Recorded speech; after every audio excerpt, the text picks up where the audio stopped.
So, I don't know about y'all, but see how I did that? I just slipped into that whole y'all thing. We've been here a couple of days. I could not live in this city. Right? I have a hard enough time with self-control when I'm stuck with average food in front of my face, and zero self-control when the food is as good as the food I'm eating here in this town. So if I fall asleep while actually talking to you on the stage, somebody just come up and nudge me and we'll all be okay. We've got an interesting session coming up. Apparently, they're gonna take this to 11, which means that Adam's gonna have to come down like 1, maybe, just to keep from, tearing up the stage. Please join me in welcoming Britton Young, Success Manager at Boomtown, for our panel. Welcome. I hope everyone had a great lunch. As Jeff said, my name is Britton Young, and I'm a Success Manager at Boomtown. You are currently in the Rockstar ISAs. Let's take it to 11 panels. So we have 2 awesome people up here today, Adam Bailey and Anna Kruger. I'm going to let both of them go ahead and kick things off with a brief introduction, give you guys a little info about both of them. So. Awesome. So I'm Anna Kruger, and I'm out of Greenville, South Carolina. Write that down, Greenville, South Carolina. And I've been in inside and outside sales since 2006, specific to real estate the last 2.5 years. And I'm on Haro's team, Keller Williams, the Haro Group. And we closed 50 units in 2012, and we're on track this year for 300. So I'm super pumped. I have an awesome team back home. I wish they were here. And I'm excited to be with you all today. Oh, and I'm a coach with Keller Williams, so woohoo! All right, so Adam Bailey, Wichita, Kansas, with Select Homes, Team Real Estate. In the last 5 years, we've done close to a little over 4,000 homes. We closed 952 last year. We're on track to close about 1,000 this year. I'm our Sales and Operations Manager with Select Homes, also one of our partners. We got a couple of our lead buyer agents. We got a coach with Select Homes, Gerbert's back there. Awesome team. Give them a round of applause, guys. They're actually the good winners. Okay, great. Well, our goal here today is to give you guys some tips, some best practices, things that you can walk away with, and hopefully when you get back from Unite on Monday that you can start implementing immediately. So we will dive right in. What is your suggestion on setting up agents and ISAs to work well together? All right, awesome. So that's a great question, and I will say that's a hot topic. You hear a lot of times where people feel disconnected. So one huge way that you can foster that is to have the agents get to know the ISA's motivation and vice versa. I know for me, as the inside sales agent, one thing that really motivates me is knowing the agent's personal goals. So we have a listing agent who her goal is to send her husband to med school and have no debt when they're done. That's a great goal. Knowing that makes it fun for me to set appointments for her. And she knows my personal goals, and it makes her fun to close them out for me. And so knowing each other's motivation is a huge way to foster that relationship between each other, because it's a team, and it's not just about numbers. It's about what those numbers will do for you. So knowing that about each other is huge. Yeah, I love that. It ties back into culture and all that fun stuff. For us, we've tried a couple different models in terms of keeping our culture intact. We found that the bonus structure is the best for us, so we're not tying the agent and the ISA's income together. When you have turnover in the call center, and as you grow, it will happen. And you're also going to have turnover with the agents. And so to keep those relationships intact, you have to keep the income separate, and you can't tie the 2 skill sets together. And so that's why we manage the qualified pre-approved appointments and qualified listing appointments, and we pay on confirmed appointments with the bonus, and it doesn't cause friction. Our call center's on one side of the city, and the majority of our agents on the other side of the city. So they're not always getting to talk to each other and sink in, but they do work seamlessly well with the bonus structure. Great points. And as you're talking about setting up appointments, I know that we get this question all the time. So what are your opinions on scripts? Show me the scripts. Do you have scripts right now? Okay, so yeah, I'm not a big script guy. Last couple of years, I've been blessed to be able to speak here at Unite. If you guys follow anything we do with our coaching company or any of the forums, I'm big with intro, offer, benefit, value, and being able to close. And that basically is a script right there. That's 20% of it. You can't checklist your way through LP Mama or the free Tom Ferry scripts or whatever to be able to convert at a high level. We really coach on the 80%, the psychology, being able to get their attention, hold their interest, really dig deep with the why, the pain points, invoke desire for them to take action to resolve those pain points, and being able to get them to take action and close. So, I do have some structure. We do have some word tracks, and we do have quad scripting with the things that we're looking to get done, but you really have to optimize it to their goals, what they're looking to accomplish, as well, and we can kind of get into some of that with the Q&A and some of the role playing we'll do towards the end of this, just to give you guys some examples. Yeah, so, and we have a somewhat similar approach, and that's the cool thing is there's a lot of ways to do something and then have success. So what I have found is that language patterns are important. So, for example, when I'm training a new ISA, I'd like to teach them what are the 5 steps to overcome an objection. It's not somebody says A and you say B. It's more how to think through an objection. And so I'm really big on that and knowing a language pattern. And then we do also have scripts. And so that's helpful when you're brand new and you just have no idea what to say. It's good to have a roadmap to know what you should say. And I always tell people when you're new, write it out over and over, chant it out loud, read it in the mirror, role play it with somebody until it's in your brain. And once you've mastered it, you can probably get way more free with that script. It's because you know what you should say. I think of it like a magnet, kind of like what he said. It's not a set thing all the time. I look at it like a magnet, where here's where the conversation needs to go, and maybe we'll have a little side conversation here to build rapport, and maybe we'll have a little conversation here, but you do need to have some type of structure of what you're going back to, otherwise you're aimless. And that's my viewpoint on that. Right, so do a little bit of research on the straight line theory. Also, you're gonna have unique selling propositions that are different from company to company. So how do you read off a script to articulate value, to pitch different unique selling propositions? We have 5 or 6 on the buyer side, we have 5 or 6 on the listing side. And they're unique to our company, our core values, and our marketing plan and all that stuff. So there's 2 things you can't mess up. Your intro has to be consistent, and your close has to be consistent, optimized. And you can really mess up the offer, the benefit, even not add too much value. If you really master that intro and the close, you can convert at 2.5–3% with little talents. Great, all really great feedback there. So, kind of moving into another question, which we slightly touched on, but what are some of the top objections that both of you get, and how do you overcome those? Awesome, so I would say grab a pen and paper and write this down, because it works.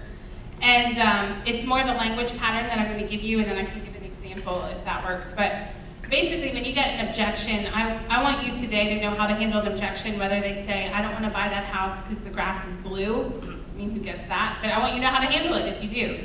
So step 1 is thank them for telling you. They could have just hung up on you, right? And they didn't. So they told you. Thank them for telling you and rephrase it. And I'll model that in 1 second. Step 2 is just ask a question about it, an open-ended question, not a yes or no, but what about that's a concern to you? That's an open question. Step 3 is ask 1 or 2 more questions using their words. So if they said, I don't like that because I can't think, reminds me of cookies. Okay, what about cookies as a concern?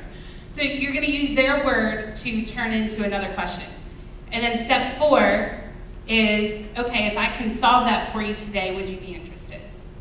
If they say yes, great, go ahead and work on solving it. If they say no, they probably have another objection and start back at step 1. Okay, what else is going on that's holding you back? And you go back through that again. So that might sound like, okay, you don't want to pay commission. Thank you for telling me. What about that's a concern to you? Okay, you want to walk with the most amount of money. What does the most amount of money look like to you? What's that number?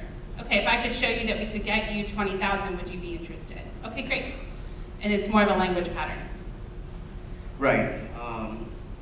So it's a question more directed towards buyers, sellers. We're all sitting here, so you probably want to know how to really diffuse a buyer. What's the 1 and 2 objectives that we get? I'm just looking and I'm not in the market to buy a home. Who's heard that before?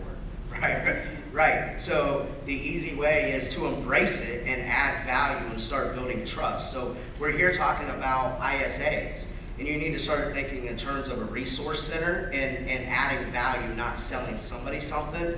And so when they immediately tell us that they're just looking, they're not in the market to buy a home, outstanding, fantastic.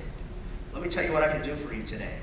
I can customize this website to meet your specific need, price range, area of towns, bedrooms, whatever it may be, so when the new homes hit the market, they're emailed to you, not just with our company, but with every single company in this area. I'd hate for you to miss a good deal. And by the way, this is not just a website. This is a communication tool. And let me tell you a little bit about the benefits of working with us, because we have a live person that's going to service you from 8 in the morning till 7 to 8 o'clock at night with live chat, just the different questions that we can start to go through to ask them what they're really looking for and what prompted them to register on our site. And really just looking to start that relationship. They're asking a lot of questions, and most people's gonna be like, oh, does this cost money? Are you even in Wichita? Just because it's differentiating ourselves from what every other agent in our town is calling and saying. And then they start to trust you. Once they trust you, they're gonna start telling you the pain points and what their goals are and what they're trying to accomplish. You're not gonna just get somebody to puke their pain points on you if you don't have trust with them. It's their duty to lie to you and to keep you at a distance, right? Until you're in rapport and they trust you and they have real goals that they're looking to accomplish. They have things that they want to achieve, and there's usually pain or pleasure behind that. And as you're going through customizing the e-alerts and you've already got through the I'm just looking, I'm not in the market to buy a home, and you're absolutely okay with that, through a series of other questions that we can get into later, they open up, and so we'll move on. Yeah, thank you. So, question for you guys. We all know that in this role in the ISA, it can definitely be, a high burnout type position. You're making so many phone calls, you're hearing no so many times before you're hearing yes. So, what do you suggest that helps keep your ISAs motivated? What do you guys do to help them, overcome that and get through that struggle? That's a great question, and I will say it's a combination of things, so I'll share a few ideas.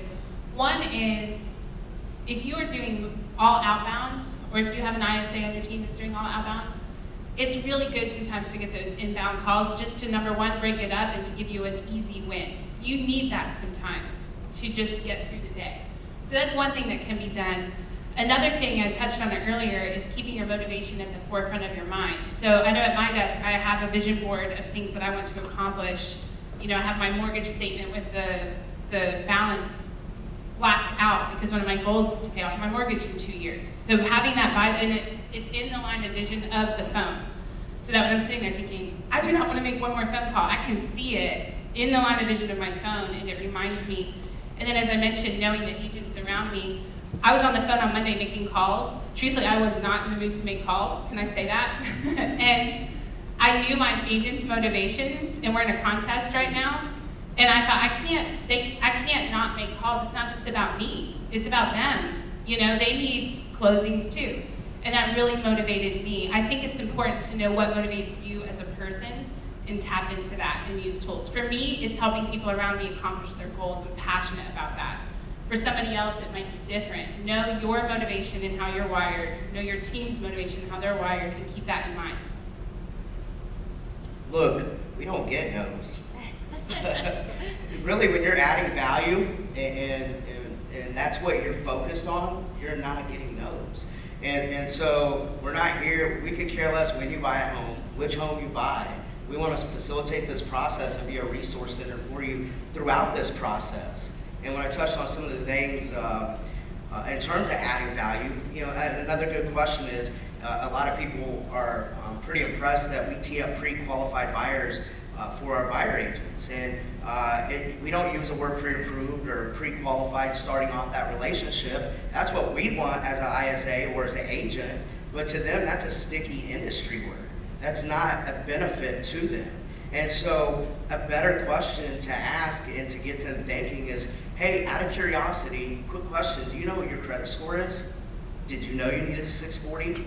One of the things that we do since you registered on this website, we'll let you know it for free in a matter of minutes. You just got a couple minutes, I can take a little bit of information, or I can transfer you over right now so you can have clarity. It starts dialogue, starts building trust, not selling them anything. I am making the process easier. Like Greer was up here yesterday and talked about Uber, and it makes it seamless. People want things to be a little more seamless. Another question is, hey, do you know your debt to income ratio? Did you know that's going to affect your buying power? I can let you know this in a matter of minutes. And it's no obligation to this lender. He will try to build and earn your trust and earn your business, but at least it gets the information in your hands so you can make an educated decision whether it's right to come in and sit down with one of our strategic buyer specialists or not. Is that fair enough? Great, great. And I know we have alluded to this as well in terms of role playing. So wanted to get your feedback on, how important is role playing? What's your strategy around it? So Anna. Awesome. So with role playing, we role play every morning on our team. We're very structured. So every morning at 8, we have a meeting. We read books together and talk about it. It takes about 15 minutes. And then we role play for 15 minutes every day. And we joke around, we're the Marines of real estate. So they know when they come onto the team that that's an expectation. They agree before they're there that that's something they're going to commit to. And it's huge because I don't care how long you've been, I've been doing this 9 years, and there's still things every day I got to get reminded to go back to the basics. Or there's new things that come up that, I just haven't dealt with that in a while. I don't remember what's the best thing to do in that situation. So role playing every day is huge. And if you're by yourself in an office, find an agent somewhere else around the country. There's people all the time on Facebook looking for script partners. So find one, take ownership. And one thing we do, I've talked a lot about knowing the people's motivation on your team. Here's a very practical thing that you could do on Monday with your team. So one day we decided to work on the skill of asking good questions. It's huge as an ISA, is to know how to ask good questions. So to role play this, we actually broke it up, our team, and we paired up and had everybody ask each other motivation questions. So like Adam and I, we would ask, what makes you want to be in real estate? And we practiced the skill of asking questions, but it was geared towards each other's motivation. So it was building the skill, and it accomplished knowing each other's goals and motivations. So that was a really fun activity, and our team has asked over and over, can we do that again? Can we do that again? Until we all know everybody's. So it's just a fun thing that you can do. You can play games. We'll play hot potatoes sometimes where we'll pass an object around, and whoever can't think of a question is out of the circle. Or who can't think of a response is out of the circle, and then you see who's left. It's just a way to make it fun, because scripting can get boring, right? So those games can make it fun. I'd love to hear if any of you have games, please share it with me afterwards. Yeah, I love that game. We picked that up from Bob's Boot Camp a couple years ago, I believe, with the black ball. So in our call center and with our agents, new agents, we definitely role play. It's part of their 90 to 120 day ramp up process on Mondays, and the accountability partner that they have throughout the week, hopefully they're role playing their buyer presentations or whatever. In the call center, I really want them mastering that intro and the closing techniques, and we more role play active listening in terms of how to optimize that closing paragraph. We can get to that here in a little bit, but also I take the Tony Robbins approach with immersion. So just to give you a little bit example of the volume we do, we've already called over 106,000 dials. Contacts was right around like 26,000 contacts, 13 valid conversations we've had in our center, set like 400 and some buyer appointments, 600 and some listing appointments. Also, that's just a safety net to what the culture is with our business. Is we have a prospecting business. So our other 20 buyer agents are also prospecting. So the 1,020 appointments we've set in our call center year to date is just a supplement to our business besides what we do for our listing agents. So we can tap in and listen to each other prospect, and then we can get off the phone and role play live scenarios back. So it's just not a dry role play where, I love the games and stuff, but when you're big and operating at a huge level, we can leverage our resources. We can leverage situations, and I think that's really where it's at, and that's also where it's at with the impact we've had on our other coaching clients, is just the immersion. So.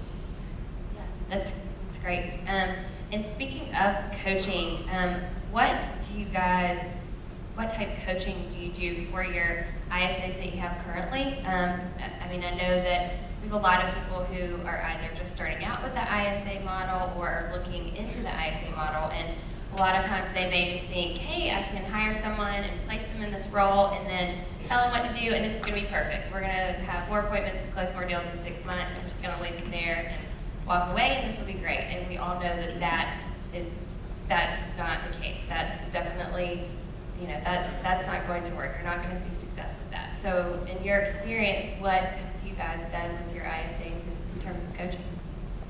Yeah, so we have I don't know if you call it a program or a system, but it's 100 days. And so there's a lot of steps outlined that need to be accomplished in the first 100 days.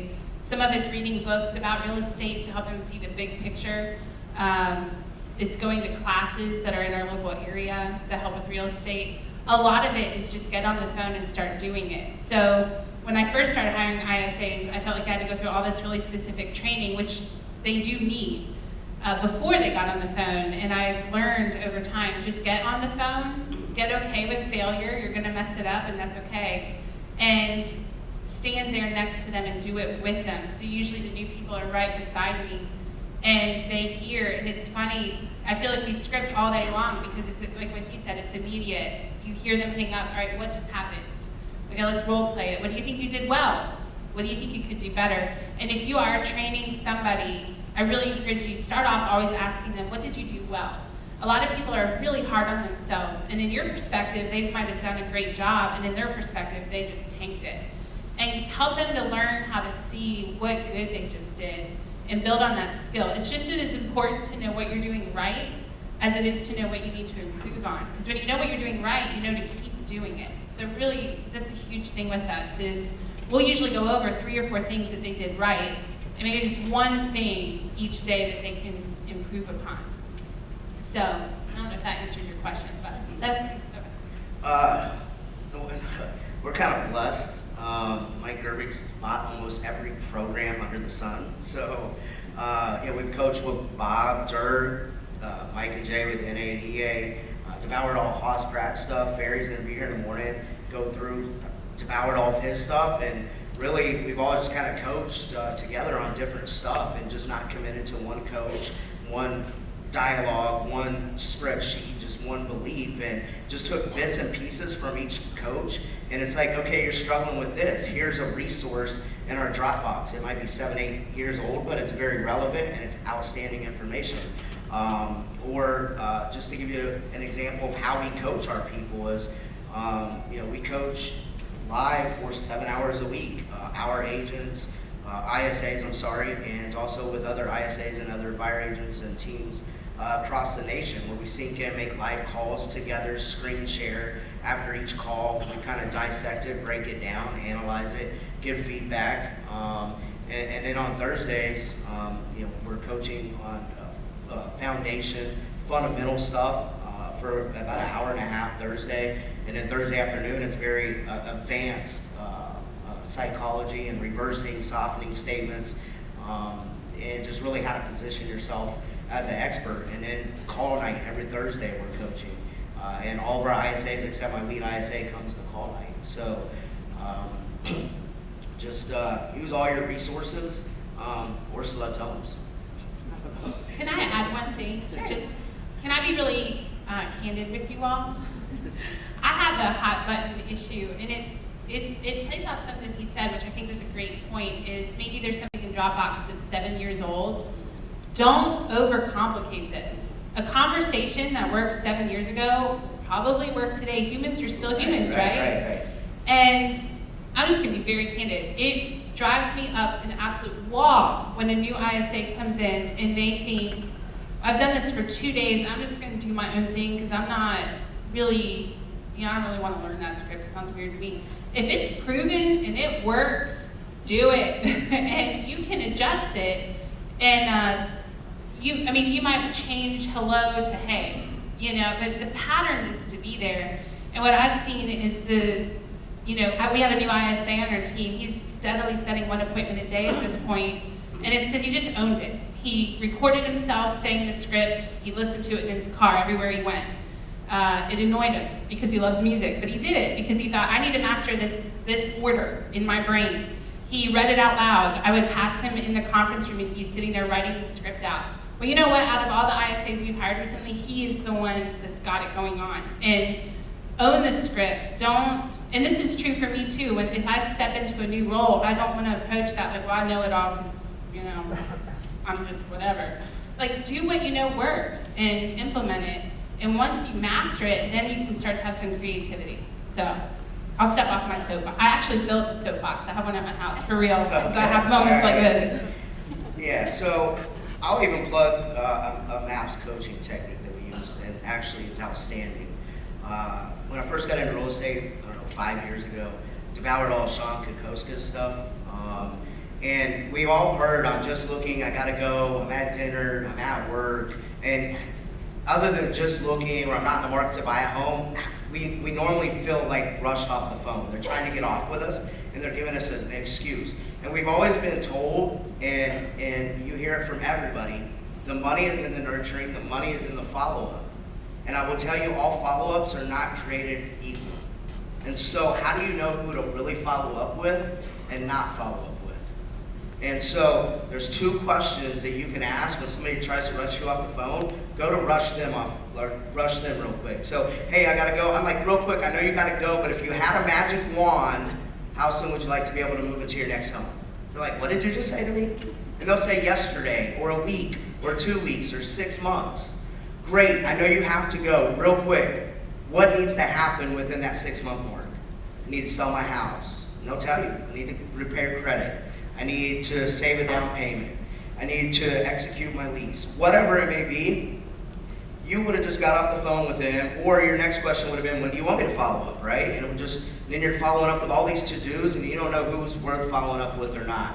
And you can really sift and sort the serious versus the non-serious out to target who's worth following up. And just to respect that person's time, if you feel like you could keep them on the phone, great, do that. But to build trust, they've already answered 2 of your questions. They've already told you what their goals are, what they're accomplishing. They've probably tied it into some pain points. Say, I appreciate you, giving me that information. I'll follow back up with you later. I know you're having dinner.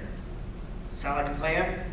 Yeah. They'll remember you when you follow up, and you're going to be able to echo back to them what they're trying to accomplish, what their goals are, time frame, all that stuff. And you know that that's a legit person to follow up with versus somebody that told you a week from now at 1 o'clock and you spend half your day calling people like that. So that's a good way to sift and sort and a couple good nuggets.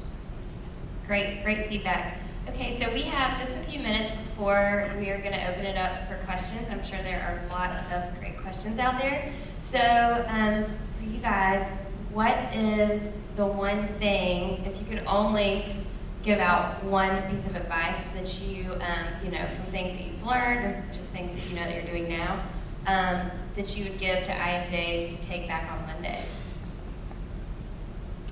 I'd say definitely become a good question asker. And I wish we had time. This is one thing I'm passionate about training, because it'll transform your whole life, not just your business. You may need to Google, look it up, is open questions and developmental questions. Those are two things you need to know. An open question starts a conversation, and it's very general. Tell me more. What about that's important to you? It's just very general. And then a developmental question takes their words and forms it into more questions. That will transform your whole life. I've had people, their sales have excelled because of that skill, And then they also come in and say, I had the best conversation with my wife over dinner last night because of that. It's just a people skill. Become a great question asker. Okay, so I'll tie it into that. I absolutely agree with that. Ask better questions, but you have to be able to master an intro. And if you don't have unique selling propositions, get with your rainmaker and create some, because that's really what you're selling. And you have to separate yourself other than a service that you're offering, which is an expert agent, right? What else can you deliver to them? And I would really master closing. Some of our ISAs have hours and hours of audio where they're extracting social security numbers and closing 2 minutes into a conversation. That's it. Because we knew what they wanted to accomplish, they told us what their pain was, and we closed off that. One of the things we specialize in is blah, blah, blah, blah, blah, whatever they're looking to accomplish, whatever that pain is. So, if we can show you how to net that benefit or that goal, is that going to be worth a few minutes of your time? And so really hone your skill set with listening to what people want to achieve, get away from scripts, but close. You have to close. If you ask for it and tie it back to benefits, results, end results, people will give you anything to achieve whatever they're looking to achieve. And just to add to that too, and I love how he said know the end result, what's the end goal. It really all goes back to their personal motivation. And when you're doing anything, you've got to know their motivation. And that's what you want to just go, it's not that they want a bigger house, what will the bigger house do for them? And why is that important? And when you set an appointment, a great line is, hey, we're going to have you come in. And yeah, we'll talk about the house. We need to do that, the business type stuff. But really, you're coming in because you want to be in California with your grandfather who's ill so he can know his great-grandkids. That's why you're coming in. And yes, we'll address the house while you're here. If they no-show, hey, is everything okay? I know that you really wanted to get to California to be with your grandfather. Is everything okay? Call me back. It's always about their motivation. That's always the thing you're putting in front of them. Right, so closing, and then one last thing I want to add for ISAs is figure out a way how to add a ton of value. And once you start adding value, you're not going to get no's. You're going to just add value for people, start building relationships, and you'll be setting up 70 to 100 appointments month in and month out without fail. Great. Awesome. Lots of really great takeaways there. So let's go ahead and open it up to you guys out there. If you have any burning questions you'd like to ask Adam or Anna, Come right back. Jeff will gladly bring First you a thing, mic. It's the mic. Don't give the mic to my own team. If I can find you easier. Thank you. Can you guys talk just for a minute of Cameron from Lyons Realty, Amarillo, Texas? Hello. Hello. Can you guys talk a little bit about how you use voicemail, leaving voicemails, when you do, when you don't, and then also text message when your ISAs text? So this whole theme here at Boomtown is about culture. And so with our team, we have a prospecting culture. And with voicemails and text messages, that's really the roles and responsibilities of our agents. I don't have pre-recorded voicemails in our call center that we're just going through and dropping. I tested it a few years ago. The results wasn't that great for the time that's invested. And then also with texting, I just don't want a bunch of random texts coming from the ISAs yet. I think it's so new to everybody that with response rates and scaling it and just the content is just not there to do it on a massive level. Our lead buyer agent, he's sitting right here, he's fantastic at texting, and we got a few other agents. How we've integrated texting from the ISA model is once we set appointments, we text them the agent's information, the addresses, which location they're meeting at, and any other pertinent information, and we ask for a response so we can at least open up that dialogue, but it's after the appointment is set right now. Yeah, we have a little different take. Different models work for different people. It depends on your size of team. I know for me, when I was the only ISA, I always left a voicemail, and I know there's people that are successful that don't. I just felt like if I'm going to take the time to call them, and I'm one person, I want to make them know who I am if I'm taking the time to call them. And I have a voicemail strategy. It's The first day is just, hey, is your house still available? Or it could change depending on who I'm calling. Let's say it's expired or FSBO. Is your house still available?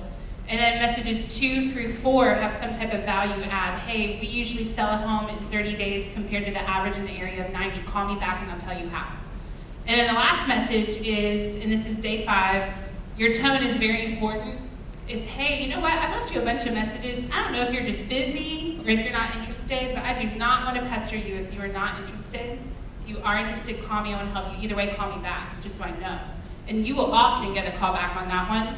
And I've had people call me and say, we have never spoken, but 4 months ago, you left me all these voicemails and you were the only one that did that. And I don't even want to interview anybody else right now. So I definitely believe in leaving voicemails. Sometimes for me, because I'm bored with it, I won't, just for me to have something different to do. And people do, they both can work, do or don't. I think you just have to look at your time. And that was for me. I knew I didn't have time to call a bunch of people and them not know who I was. So I always left one. Right, if you're getting great response rates and it's working for you, fantastic. There's even a guy we coached in here, Green Bay Greg. His ISA got heavy with texting. It took away his time on the phone, and then so his appointments effectively dropped, right? So you really got to look at your return on your investment with appointments and all that stuff. So it's marketing, trial and error. So test it, see what works for you. I'm Ray Shea with Shea Realtors in San Diego. 2 questions. How much experience, or have you had any experience with out-of-country ISAs? And we've really struggled with that over the last 8 months, and we're almost to the point to stopping that. And we want to locate an ISA with experience in Boomtown. How would you go about advertising for that, or get the word out, if you were? For us, we've always had a local ISA, and this is my viewpoint. I know there's people that don't do this and they're successful. I'll just share my viewpoint. That is such an important role. That's what gets business in the door. And we want them tied into our culture. We want them to know daily things that are happening. A lot of our scripts are based off a story that happened that morning about somebody that went under contract. And so having them local enables us to communicate better. They know our value better because they're there. And as far as where to find them, I'm huge on going to college recruiters. I was one for years before I came, and here's the thing. It's high dollar. A college recruiter is selling a college degree that's expensive. I came from University of Phoenix, and there, for it to count as a sale, they had to pass their first class. It wasn't just they enrolled, they had to pass their first class. So it was a long-term relationship in a very stressful time that cost a lot of money. That's very similar to real estate, right? And so college recruiters I found to be a great place. I just recruited a college recruiter to work with us up in Maryland. They've been there 5 months and they've already promoted to a different, not promote, but they're in a different role now where they're recruiting other agents. They always hit the ground running, college recruiters. I agree with her. If you can build out on American turf and build right out of your own backyard, let's do that. It's not cost effective, obviously, for everyone. I firmly believe in whoever can really build a massive call center on American turf is going to be leading in the next 7 to 10 years. And there's really a rat race to figure it out. We are tinkering and building stuff in Nicaragua and messing around with the virtual model, as well as building out our call center in Wichita. Playing and testing, right? That's what it's all about. I think there's even a sponsor here that brings decent quality in terms of what these gentlemen are trying to do, and I tip my hat to them. So there's a bunch of people out there trying to figure it out, and if it makes sense for you to outsource that for cost until you can really have the compound effect happen and own your own stuff, build your own stuff, and you're getting a return on your investment, you have to look at where you're at within your business. I joined Gerbig Select Homes, and he was already selling 350, 380 homes year in and year out. So we had a little bit of money to play with. So.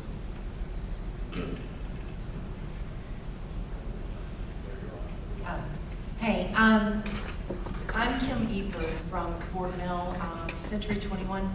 I am an ISA. I was also an agent for 13 years. But can you tell me, once you get a buyer on the phone, or a buyer lead or a seller lead on the phone, how do you speak with them? How do you transition them from talking to you to talking to an agent without them feeling that they're being pushed off? Do you do it initially when you're first talking to them, or do you build that rapport and then say, oh, so you're ready to look at houses? By the way, I'm going to give you to somebody else. Okay.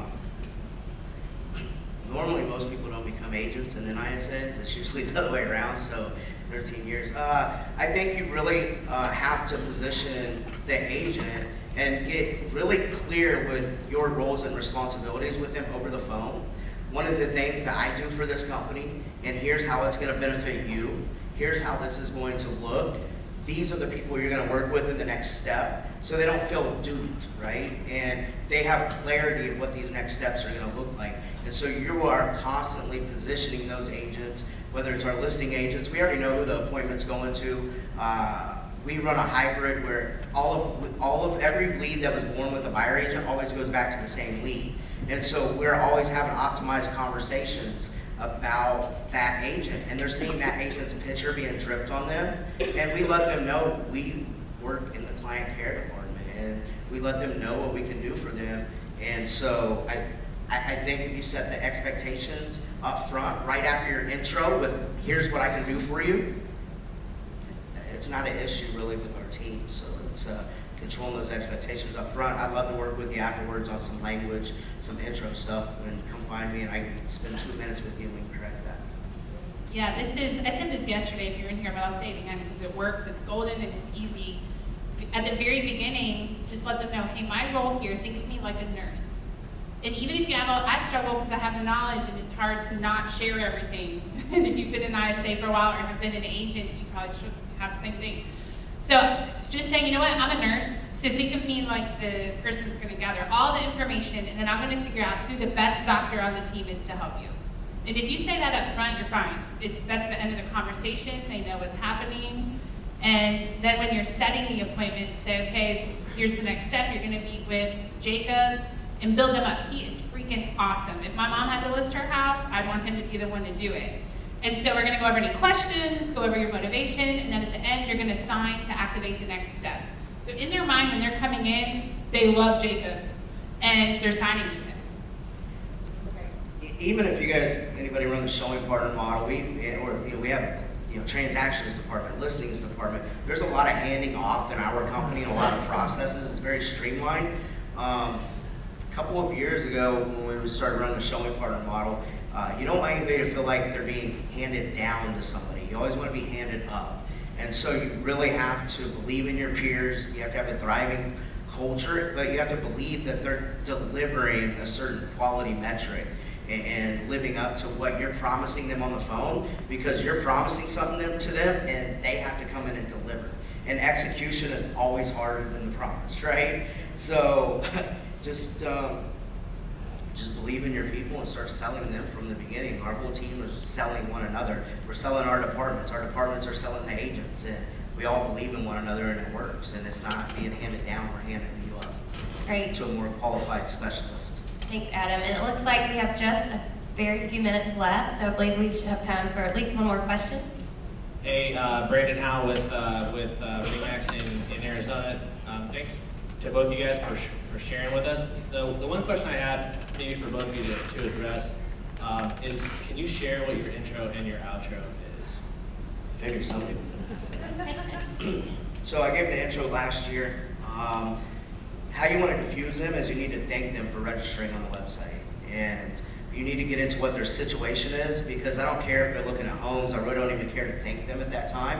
I want to understand what their situation is as quick as possible. So our intro is, hey, this is Adam Bailey over here at WichitaKSRealestate.com. I personally wanted to call you and say thank you. I see here you registered and looked at a few homes, didn't know if I could answer any questions or if I could just really understand your situation. Just pause. They can tell you, I'm just looking, I'm not in the market, or if their pain is high enough and they really need help, they're going to puke all that information on you. Right? But most ISAs and most agents have an issue with ending on situation. It's too personal, right? It's like you just call somebody and ask them what their situation is, right? And so that's our intro. Thank you. Yeah, so our intro, I mean, it's really the same idea. It's as quick as possible, find out what's motivating them. And so I like to play devil's advocate a little bit because I find people come back with a stronger response and they get to the heart of it faster. So I usually just say, gosh, moving is a lot of hard work. What in the world would make you want to do that? And kind of joke with them. And they'll just quickly get to it because of that type of question. And then at the end, hopefully you're setting an appointment, but regardless of whether you are or not, say the next step is. And if that's that they need to talk to a lender, the next step is you need to talk to a lender tonight. When are you going to talk to them? You're going to talk to them at 4? I'll be here till 6. How about you call me back by 6 and tell me what they said? Sound good?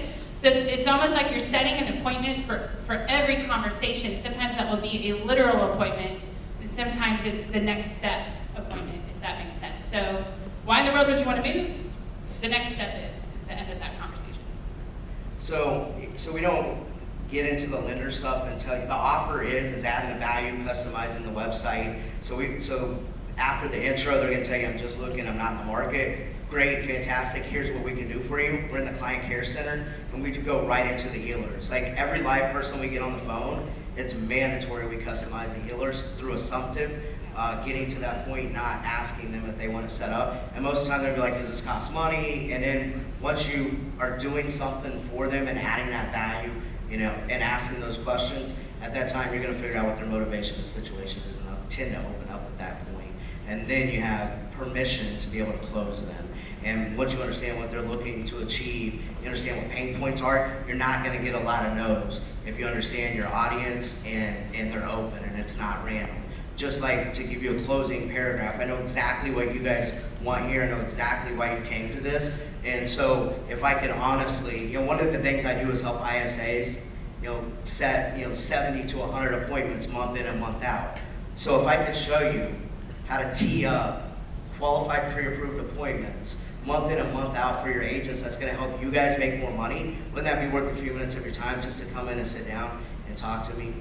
You know, it's just very optimized. I can get you guys that paragraph. It's made me a lot of money since I was like 21, 22 years old. People on my team joke, but it's closing. So, you know, one of the things we specialize in is working with first-time homeowners just like yourself.